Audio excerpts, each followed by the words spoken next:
Hello mga boss, magandang araw sa inyong lahat. Welcome to my channel mga boss. Another video na naman tayo mga boss.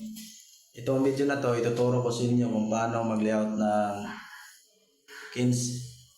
Tapos ituturo ko sa inyo kung ano ang tamang standard dito. Ang tamang standard dito mga boss, dapat 10 cm yung ano nito, lalim niya, sukat. Ito.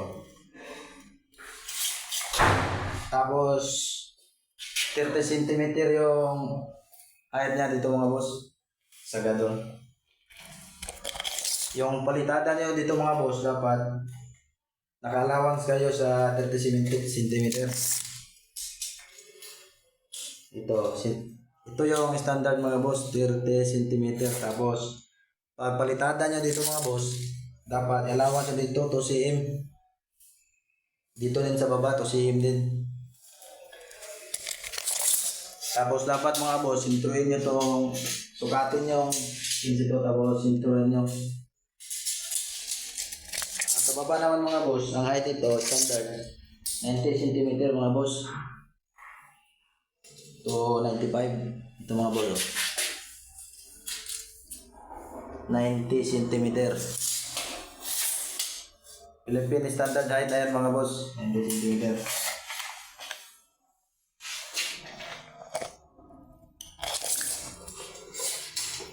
Tapos yung ikabit yung hollow block dito, dapat number 6 na hollow block, huwag yung number 4.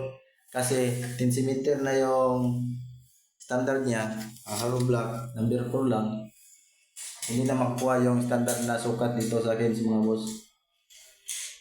Ito mga boss.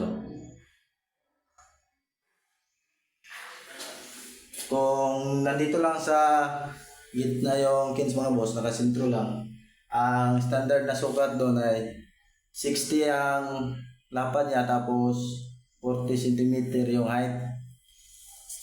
Ganon din yun mga boss, dapat mag-allowance kayo ng 2 cm para sa seating ng tiles dito. Ganon din yun yung nangyari dito mga boss. 30 cm, naglagay ako ng allowance na 2 cm para sa seating ng tiles. Ito sa ilalim mga boss, ito.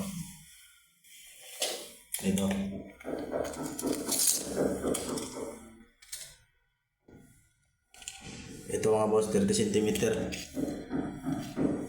Dapat naka-allowance kayo ng 2 cm dito para 30 cm talaga yung sukat niya. Standard yan mga boss, 30 cm. Pero kapag nakasintro lang yung kins, 40 cm yung height niya mga boss. Tapos ang lapad niya, 60 cm. Yun lang mga boss. Sana may natututunan kayo sa video na to. Hanggang sa susunod na video mga boss. Paalam.